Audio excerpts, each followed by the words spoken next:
Welcome to So You Want to Be a Real Estate Agent. If you are trying to evaluate whether real estate is the right career for you, wondering whether you are doing the right things to launch into quick success, or looking for tips and tools you can use today to become a more productive agent, this is your podcast. Welcome to So You Want to Be a Real Estate Agent. This is Season 4, Learning from Legends. And today we have a special guest for you from the Bay Area of California. Her name is Anna Bellomo. And Anna owns a company called District Homes. She has a very successful team of 19. They did, within the last 2 years, an average of $250 million in volume. So we're going to learn a lot. I've got lots of questions for Anna about how she got to this point in her career and, her advice for new agents. And I think it's really interesting. Right before we started podcasting, Anna, you told me that you had gone to law school. So I'm so intrigued to find out what brought you from law school to real estate. So Anna, welcome. Thank you for being here. Thanks so much for having me, Meredith. My pleasure. So excited to have our listeners learn from you. All right, so let's start with maybe that first question. What was that journey? Why law school to real estate? What took you across that bridge? So I grew up in Barcelona, Spain, and I graduated from law school there. And I worked a couple of years in Spain. I worked in the Netherlands a couple of years in international banking. And I moved to the United States in 2005. So I've been in the U.S., I don't know how many years, but many. And I had I had my law degree, but I knew I just didn't want to go into law here. And after I bought my first house, my agent said, well, you'll be a natural at this job. And I truly, honestly had no idea what it meant to be a real estate agent because in Europe, things are done very differently. Yeah. And I thought, well, I have babies and maybe I'll be flexible. Maybe I can set my own hours, which is, as you know, is not the case. It's the dream that we all have when we start in real estate. So being an agent was my first job in the U.S. Wow. I have never had any other jobs here, but I had many other jobs in my past life. Wow. That's amazing. That's amazing. Okay. And what did that first job look like? Did you start with just a regular brokerage? Were you on a team with a mentor? So I joined a very small, so there's been a constant in my career, which is I've never worked with the larger brokerages. It's always been with the smaller boutique companies, which is interesting because I used to work for large corporations in my previous life. So I started in the company where my own real estate agent worked, and it was, I think it was a team of 15 people. And I was there for a little while, and then I joined another company in very much Berkeley style. This brokerage was started as a cooperative where everybody had a say in how the company was managed. Interesting. With mixed results, right. I would say, but with wonderful, very experienced people. And I was there for about 8 years, and 5 years ago, that's when I started my own. Okay. And what made you decide to start your own company? What was that thought process like for you? I love to hear how it was for you. For me, it was, I always had a lot of ideas, and I always had a lot of curiosity about, different avenues to get to different places. And I think in my old company, even though we did have a say in how, and we could bring our own sort of opinions and ideas to the table, things didn't always get done. And at some point I realized that just what I needed was to do it myself. I also love the challenge. I also love to manage people. And it's been really my favorite part of my job to lead and to manage and to mentor. And I still sell and I like it, but I have to say, not as much as I enjoy the managing of the company. Oh, so interesting. At this point in my career. Okay. Did you bring that management experience in from your corporate profession previously or not? I think a little bit, but not that much, because by then I was younger. I was, I was in corporate affairs. I was, I wasn't the boss. So, but yeah, I think it's a similar, it's a different set of skills, what you need from managing to doing, your business. Yeah. At the end of the day, when you always put your clients first, you help them, through processes, you help them sell, you hold their hand. And it's very rewarding. That's what I love about being an agent. When you translate that into being a manager and an owner, you get to do that with your own agents, and you get to accompany them through their journey of learning and developing their skills as agents through a much longer time period. And it's just, for me, very fulfilling, because they, the client will come and then will go. My agents stay, and I love that part. So what is the structure of your team? Does everybody do buyers and listings? Are there ISAs? How does it look for you? So I have 3 people that do operations management and transaction coordination. Okay. So 3 people. 3 that are agents, actually, but they do not work as agents. Oh. Actually, the transaction coordinator is not an agent, but the other 2 are. Okay. And everybody does everything. Everybody brings their own leads. We don't have a tier system of, first you become a buyer's agent and then you become a listing agent.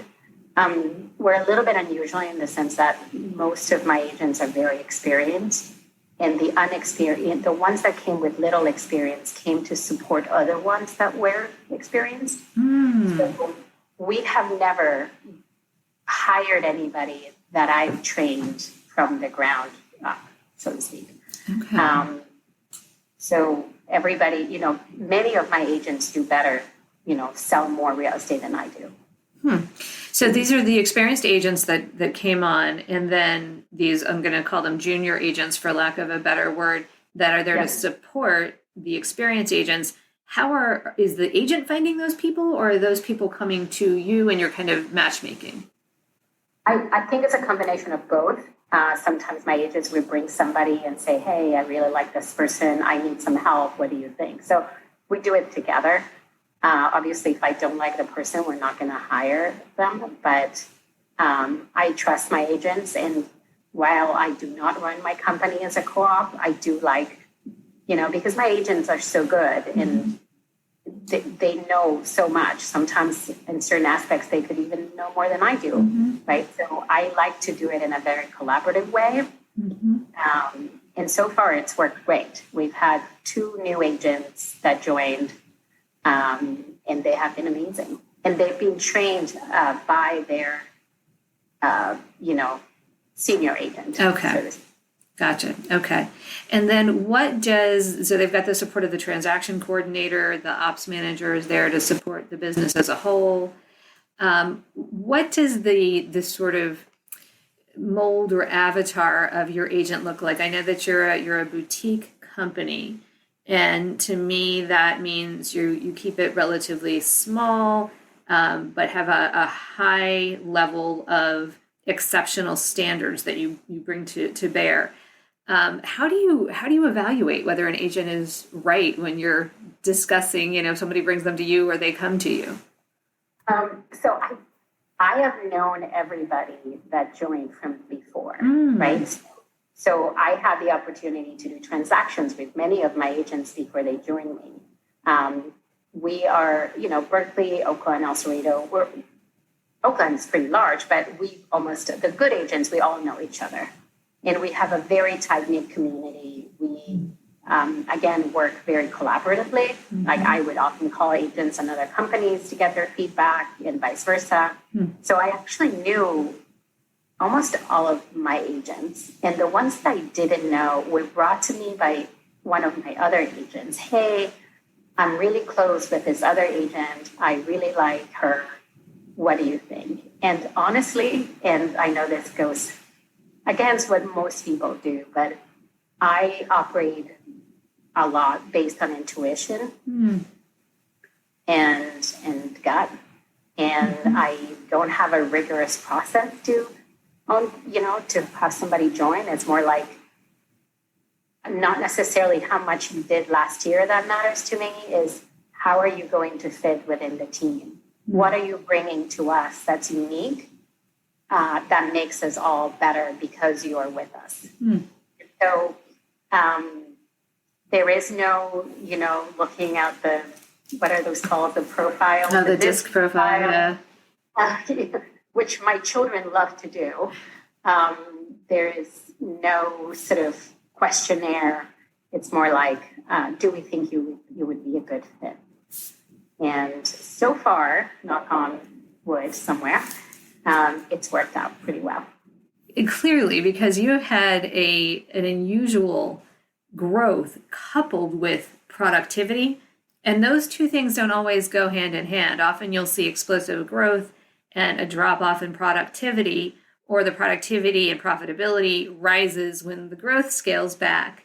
But you've managed to do both at the same time. Congratulations. That's really admirable. And I was so excited to talk to you and learn from you today, because I saw that trend right away. And I just wanted to really pick your brain about how that works. And I wrote down that question, what are you bringing to the team that would benefit everyone? That is brilliant to ask that of agents. So circling back to agents who might be new-ish to the business, what are those things that you look for agents to bring that might either benefit them as a potential agent or benefit a team or a productive agent that they'd like to join forces with? That's a good one, Meredith. I don't think there's one thing, because I think everybody, I have such an array of agents. Like one of them was a U.S. diplomat, the other one was a doula, right? And when I meet them, I can see, oh, wow, you would be great because you love this particular thing, right? Whether it's tech or marketing, or simply because of your background, right? I mean, at some point I had 3 lawyers. I mean, maybe it was too many. But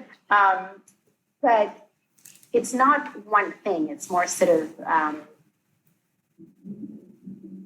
a general sense of the fact that you would be a good fit for everybody else. Like, last thing I would want to do, just to give you a counter example, is to hire somebody who is very productive and sells a lot of homes, but is not going to fit with the team. Because I always think that we as managers have a responsibility towards our existing team to not disrupt what we have going.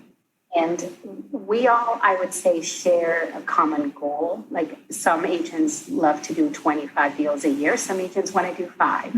I treat them the same. I love them all equally. But I think our goal is to have a very good life-work balance and to be happy doing what we're doing. And if I sense that from you when you join, if the first question you ask me is what's your split, that's probably not going to be a good fit. Right. Of course, I'm going to have that conversation, and I think it's very important. We're, they're in it for the money too. But if you're joining us, and I think of it as a privilege when somebody joins us, because we are, we love what we have going. So every time somebody comes in, I'm worried. Am I disrupting the peace? And so far, it's been okay, right? So there's no one thing. I think it's more sort of the attitude and the feeling that you're going to be a good part of our group. So I'm hearing that an agent could come from almost any background, but as long as they're bringing some kind of a differentiation, but also something that feels like a good culture fit for you, there's somebody that you would consider. Now, I want to dig into something you said before, which is that agents bring their own leads. Talk to me about what does that mean, and how are your agents finding and bringing business? Yes. Again, very different to what most companies do. And that has to do with the markets we work in, right? We do not do much in terms of lead gen, through Zillow or HomeLight. Most of our business comes from referrals. It comes from our reputation. It comes from sphere of influence because we all work where we live. I don't have statistics. At some point, I was like thinking probably it's about 70% of what comes from referrals from a sphere. Some of my agents do a lot of mailing, mailers. We do a lot of social media, and of course, we touch all of those things. But I would say we're not really prospecting or spending a lot of our days calling. And I know this is very different in other markets, and that's have to do that. I would say a couple of years ago, somebody was talking to me and said, yes, we're going to do all this prospecting. And I was like, I honestly don't know what that means. and this is, again, because I was saying before, I came from smaller teams as well, from smaller brokerages that operated in a similar way, where it was more quality than quantity. Yeah, but you've clearly, you're hitting it on both sides, clearly the quality and the quantity part, given your production, your volume. Yeah. What do you think the value is of a newer agent partnering with someone who can teach them that kind of skill? Because I think you're exactly right. A lot of agents come into the market feeling either like they've got to go somewhere that's going to pass leads to them, often purchased leads, and often they never gain the ability to become real lead generators because they're kind of hamstrung by being fed leads throughout the beginnings of their career, or they're using those methods that everybody kind of hammers you with in terms of how to lead generate, whether it's purchasing or cold calling or whatever it is. But it sounds like what your company is based upon is teaching those agents to work their network and their relationships. Is that what I'm hearing? Yes. And some actually, I think one of my agents uses one of those lead generation programs. Okay. Bellomo. Oh, yeah. So some will do it themselves, and that's great. And we did have a Home Light account. I don't know what, I think somebody was working on that one. But yes, I think it's a combination of giving them the tools to nurture the sphere, to, teach them how to do their job so that when they go to school and pick up their kids, they have the tools to, make sure that they know how to talk about what they do or bring that up in a conversation, right? I always tell the agents, like, I used to go pick up the kids in school, and mind you, this is Berkeley. Everybody is like very casually dressed, and here I am with my really nice professional outfit because I wanted those questions. I wanted people to say, what do you do? Well, I'm a real estate agent, right? Position yourself so that people see you that way. Yes. And also, open houses and yes, marketing, of course, through whatever channel. But I think it's a very organic way that we have of doing it. I wouldn't say it's very systematic, at least in my personal case, when it comes to my own efforts. Yeah, I think you're hitting on ways to get into conversation with people, which is the best way, I think, to become successful and to lead generate, is just put yourself in a position where people either approach you with questions or you create an opportunity to talk to someone else about what you're doing, what you're working on, or about them, which is what they love most, of course. So talk to me for a minute about agent attraction first, and I want to flip to client attraction after that. But when people are coming to you, what is it that would you say is the thing that kind of sets you apart, or is the value proposition that you articulate to agents who are evaluating district homes as a place to hang their licenses and to develop their careers? So mostly, I was just talking to you about it a little bit before we started the podcast, but mostly it's our reputation. People know us, and I started small. There were only 3 of us, and then slowly, it became a little bigger and bigger and bigger. And at some point, very high-producing teams came on board, and they, made us who we are now, where we are selling so much and we have such large market share in our markets.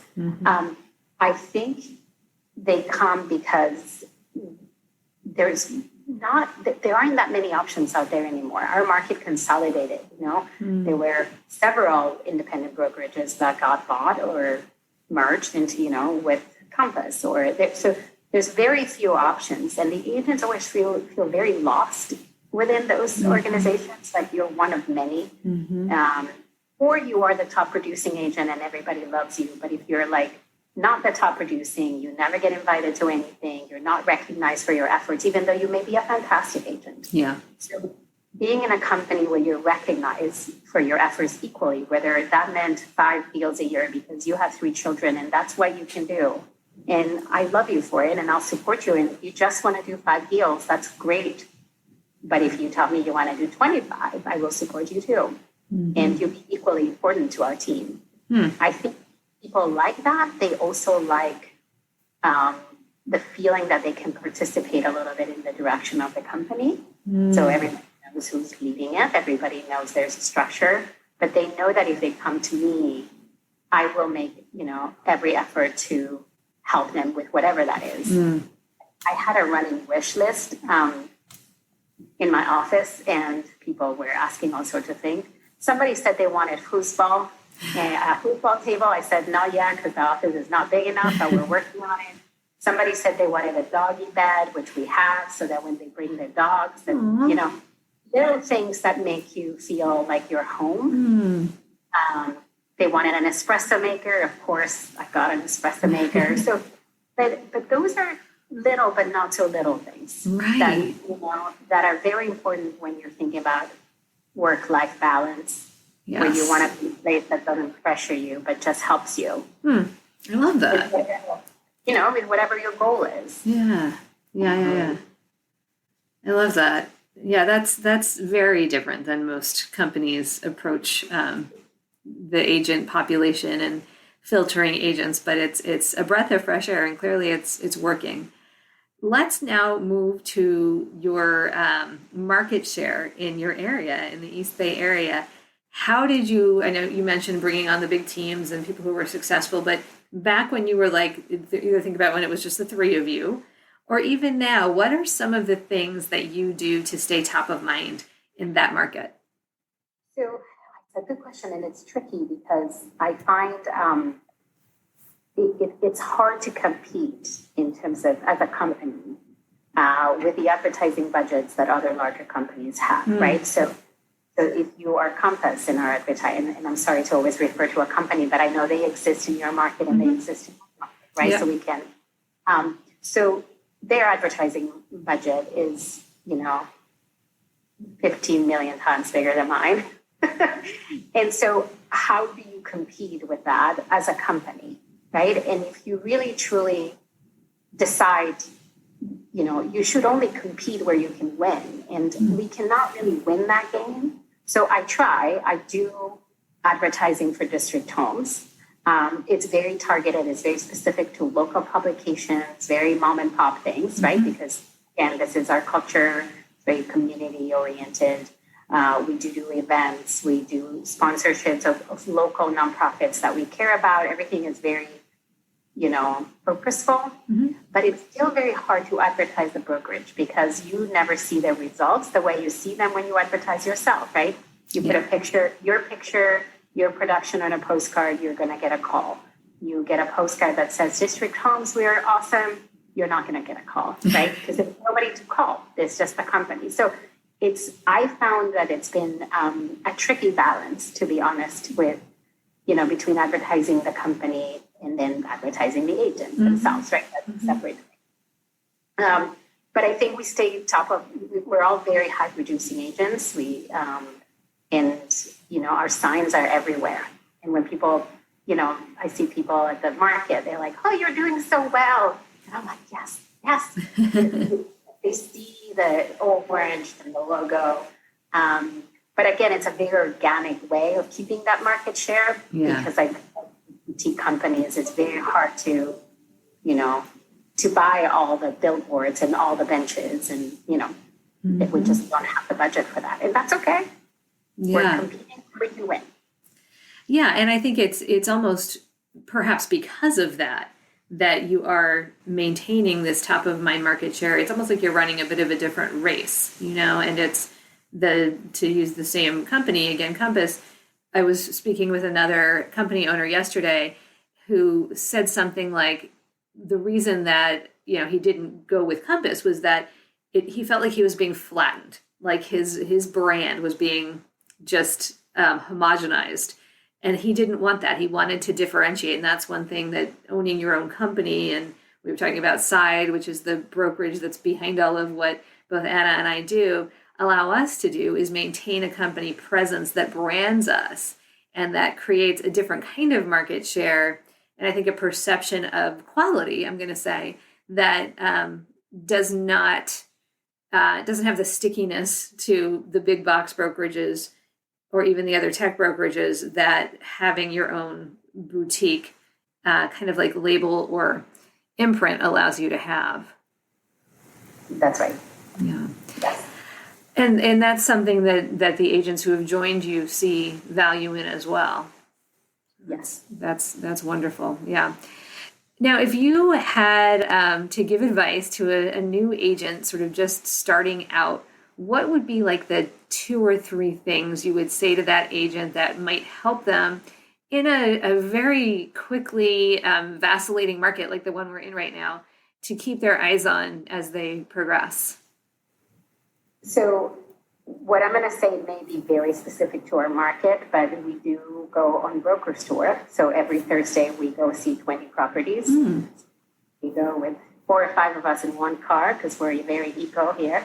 So we try. Yep. But I think it's very important that you know the agent community.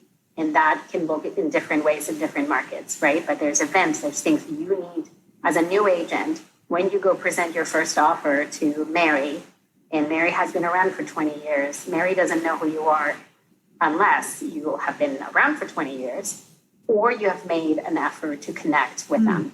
And in our market where there's multiple offers in almost every house, knowing the agent it gives you a leg up. It also gives you the possibility of calling that agent when you need feedback on something, right? So I think knowing your agent community is incredibly important. I think, and I know this sounds very old-fashioned, going to the office. Yes. Because you do not learn at home. You do not learn just watching or listening podcasts as much as we love podcasts. You need to sit down next to an agent that's experienced and just listen. Listen to the conversation, listen to, the tips, listen, ask questions constantly, right? But we have a very social job, and I feel like COVID has set back some people where they're like, oh, yeah, I can just do everything from my home. At the very least, work from a cafe. Right. But there's people that are going to ask you, what do you do? Right. There's no, you need to be out there. So to me, it's those 2 things, like be out there, learn from agents, know your agent community. Those are very important things. And of course, there's many others, but you asked me for 2, so. Those were wonderful. And I could not agree with you more that working from the office piece, I think, is something that has become a little bit lost in both COVID and just the way that we have access to so much online these days. But you're exactly right. So many new agents talk about the need or the want to shadow. And you've got a built-in opportunity to shadow if you join an office with active agents. If you just, sit and listen to the conversations they're having with their clients on the phone, you just glean so much information from that shadowing opportunity alone. It's interesting. When I first joined my old company, they offered me a really nice desk by the window, and then there was a desk next to a very successful agent, and they said, which one do you want? And I was like, I'm going to take the ugly desk. I want to be next to Colleen. And I sat there for 8 years. Wow. And then one of my agents who joined me back then and then joined me when I opened my own company sat next to me and did the same thing. And sometimes I listen to her talk and I'm like, oh my gosh, this just sounds exactly like me. and she learned from me the way I learned from Colleen, right? But anyway. Yes. So smart. I love that. Yeah. All right. We are almost out of time, believe it or not. I said to Anna at the beginning, this is going to fly, and it always does. Last question I want to ask you is, your blog. You have a very robust blog on your website. Tell me about how you use that. Is that a creative outlet for you? Is it a way to market? What would you say the purpose is, and what has that done to help you with your business? Yes, I think our blog is very different. It's there's not a lot of data. Some of my agents actually are very data driven, and I make a point of posting all of my agents' blogs on our website. So our website is a collection of everybody in my office that wants to use our blog is open to everybody.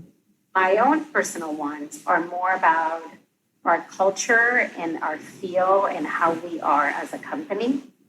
I was actually reading something about a branding company that's very successful here. And after 3 days of talking, they ended up with sort of this tagline that said, less data, more feeling.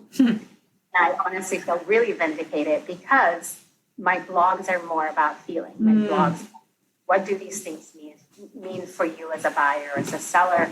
Yes, I can tell you all about, increase in property values, or those things are important. You can find them anywhere. And now with AI, you can just type it in, ChatGPT, and you'll get it.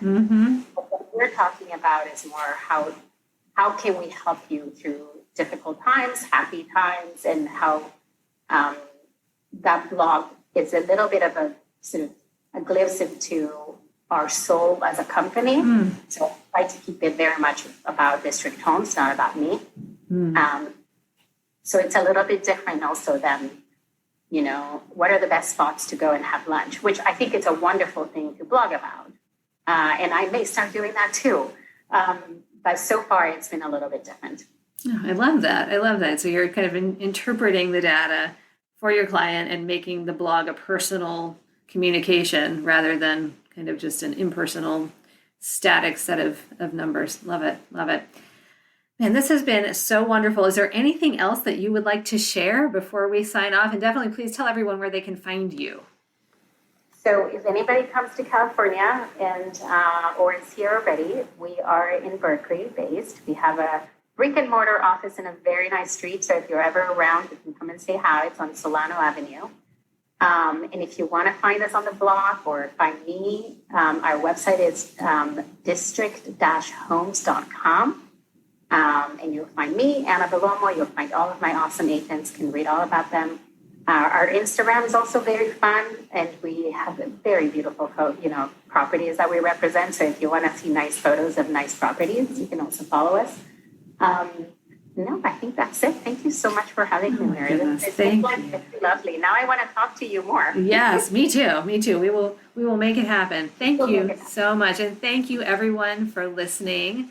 Please join us next time. Feel free to reach out to Anna, and thank you for all of the kind words from our listeners, the reviews and ratings. We are so, so grateful for every single one of you listening today. This has been So You Want to Be a Real Estate Agent. We'll see you next time. We are so grateful you joined us today. If you've benefited from the advice we share on the show, we hope you'll tune in to our next episode. Interested in learning more about my personal mentoring programs, our Career Kickstart course, or to pick up a copy of my book, Farming for Real Estate Agents, your step-by-step guide for becoming the go-to agent in your local market? Visit www.meredithfogel.com and click the Resources tab. If you are curious about becoming part of the List Realty family of agents, go to the www.thelistrealty.com website and click Careers from the About Us page, or find me at the Meredith Fogel team on social media. Thank you for listening. This has been So You Want to Be a Real Estate Agent. We'll see you next time.